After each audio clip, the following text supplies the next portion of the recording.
Welcome back to the channel. Each day is a blessing to see the sun. Tomorrow is promised to no man. I'm here to talk about an incident with the police officers which involved an accused and the residents of that particular community. Basically, an accused was detained and his motorbike was seized by the officers executing their duties. The accused was seen seated in the back seat of the police officer's service vehicle.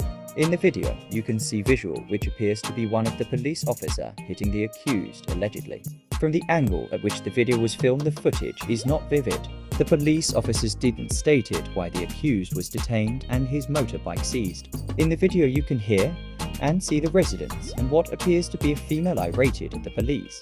In the slip of a second you can see more residents descended on the police officers, which immediately started an argument between the police and the residents. You can hear the residents asking the reason why the accused was being detained, surrounding the officer's service vehicle demanding the accused should be set free. At one point, you can see a man in a white t-shirt and a blue short pair of jeans started an argument with one of the officer after being told to move away from the service vehicle. This same person in the white t-shirt refused to adhere to what he was told and insisted to go over at the police officer's service vehicle and deliberately open the government vehicle door and have the audacity to take his hand and push down the police officer. In a situation as that, how should the police react? We are all human, we all have emotions, we all have feelings. Jamaican law-abiding citizens. What should have been that officer reaction towards that individual? Remember, the accused is just been accused, not guilty, until proven guilty by the court. Is the man in the white t-shirt a judge? Are the residents judges? Why the man in the white t-shirt and the residents demanded the release of the accused, and they are not judges, are lawyers.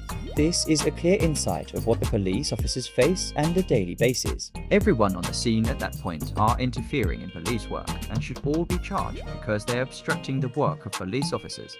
Remember, the police officer have their rights just as how civilians have their rights too. What if the officer didn't have any leniency towards the man in the white t-shirt and executed the full force of the law and his rights to defend himself? Guess we all would be saying something different. But it's the norm in Jamaica to always in altercation with the police, trying to prove against the persons who are there to protect us. Not all police officer is corrupt. There are some that are, but we have to give and take. That's the cycle of life. What goes around comes around. Once a man, twice a child. Haven't your elders told you that as a child? I guess it's only the safe persons retain those proverbs. But when all is said and done, the fact still remains: who's at fault? The police is wrong to assault the accused, allegedly.